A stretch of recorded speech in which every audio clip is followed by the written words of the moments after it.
Hello everyone and welcome back. I am as always Inquisitor Ara, and this is how to actually roleplay in World of Warcraft. And this week we're going to be taking a closer look at structured group role-playing events.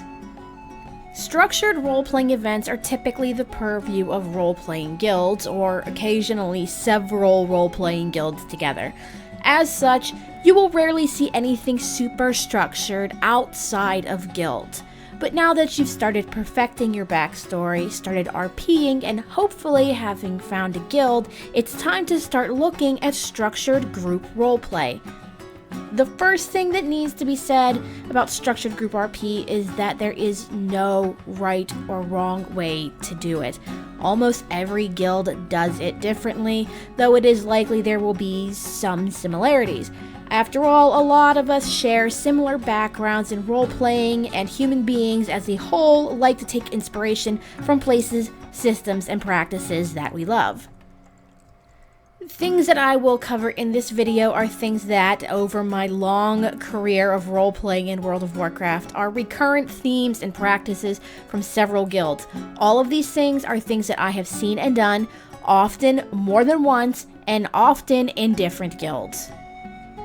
Now, a lot of the things people use to run guild and structured roleplay are the things we've gotten from other games.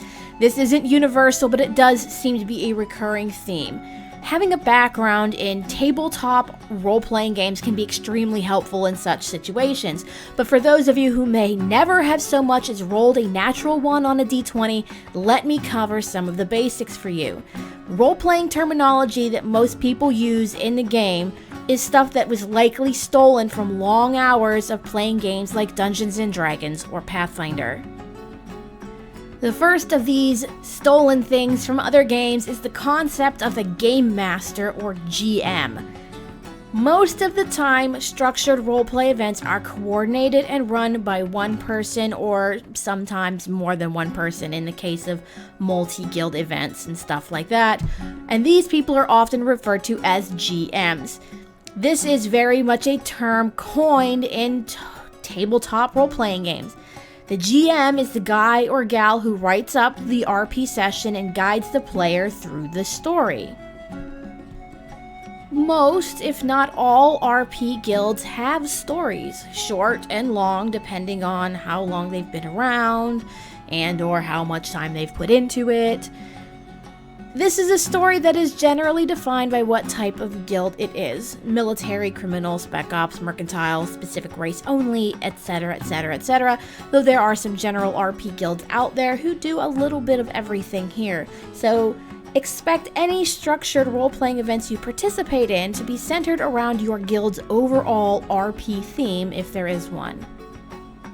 A common thing you will see in guilds of this nature are going to be guild storylines, a story that the guild master and the officers want to tell through role-playing that involves most of your guild, if not all of them.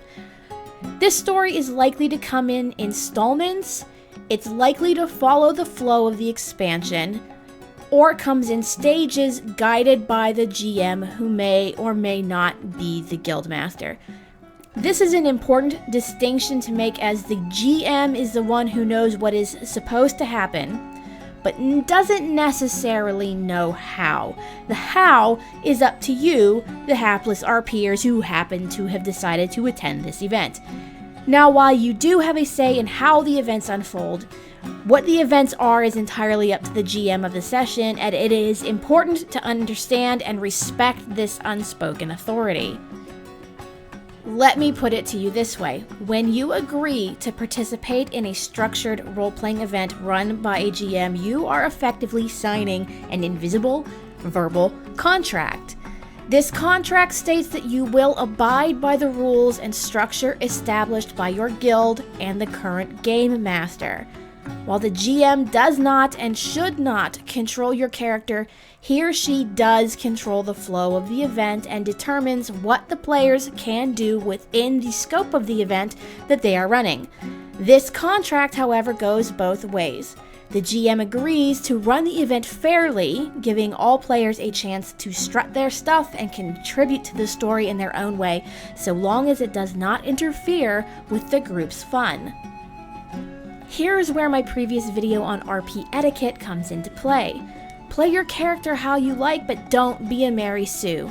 RP is for everyone, and we want to keep it as inclusive and friendly as possible. The bottom line is that the GM is in control of the event, but you control your character, and it is the responsibility of both of you to behave and act accordingly during the event. That being said, I will be doing a video specifically on GMing RP events in the future. Player and game masters should act respectfully towards each other, and god modding and metagaming on either case should be left at the door. Going along with this, many GMs implement specific systems to help them determine what their role players encounter and when. Often, this is determined by the role system. Rolling, or typing /roll and a number into your chat bar, determines in many cases what your character is capable of. This is another D&D inspired throwback, though in most cases it's considerably less complicated than it is in the actual tabletop role-playing game. In many guilds, in order to spot something suspicious, dodge an incoming blow, block an attack, or hit an enemy, everyone engaged in the event will /roll 20, which emulates rolling an actual d20 on the table. Unlike in D&D and Pathfinder, however, there are no skill boosts usually, so it's just a flat roll, where the higher you roll, the better you do. A lot of the time, you'll roll, and the degree of your success is determined by what range your roll fell into. For instance, a 1 to 3 would be a miss, 4 to 9 would be a hit for 1 point of damage, 10 to 15 would be a hit for 2 points of damage, 16 to 19 would be a hit for 3 points of damage, and 20 would be a critical effect. A 1 is almost always a miss, a 20 is always a hit, and it means you get to do something appropriately badass. It is then up to you to emote your action. Be careful though, and make sure you pay attention to the GM, because he or she may modify this chart or any rolls based on how difficult he wants the encounter to be, or how successful other people have been in other parts of the event. Most rolls are done for combat and things like spotting objects, and I will do a more in-depth video on RP combat at a later date. Now, for the most part, when your GM is gathering the people together for your event, he or she is going to organize it into a raid. The reason for this is actually kind of simple. It's an excellent way to keep track of where everyone is and lets people find each other, especially when the event takes place in a remote location out in the world. So it's important to know that if you're trying to get quests done while you're doing this, which you kind of shouldn't be because it's kind of rude, you're not going to be able to get any quests done while you're in a raid. This also gives you a cohesive place for your in-character interactions to be typed up. Anything related to the event should be put into raid. Many guilds like to track the conversations of people during the event and post them later to their guild website so they can be reminded of the events that had taken place. Therefore, it is important to know which channels are strictly in character and which channels are out of character, and to try and keep those two things as separate as possible. The last major thing you need to know is that a lot of role-playing guilds post their events on your guild's calendar, either in the game or on your guild's website if you have one, which I would highly recommend. Actually signing up for the events is very important because it gives the GM a chance to see who and what they're going to have to work with. Even if you can only sign up as tentative, do it. If you can't make it, make sure that you indicate that clearly if you've been invited to the event. Role-playing events are entirely dependent on the role players who actually show up. The GM wants to have an engaging scenario, and to do that, there kind of has to be people. You should do your best to attend as many in-guild events as possible. everyone knows that making all of them is just not a thing. Life gets in the way. You have things to do outside of World of Warcraft, and everybody understands that, which makes it even more important to actually sign up whether or not you can make it. Structured role-playing events are different from your casual world roleplay that you're likely to see in most cities. Set within a specific storyline or run by your guild, participating in these events can be very entertaining and rewarding experiences.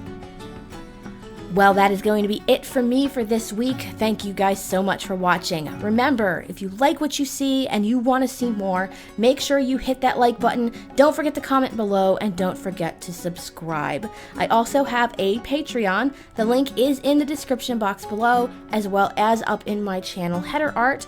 So if you want to help me improve my video quality, make sure you stop on by and donate. Remember, your donations go directly to things to improve the quality of my videos and may lead to more videos per week. Anyways, guys, thank you again so much for watching. Have a great week, have a great weekend, and I will see you again in Azeroth.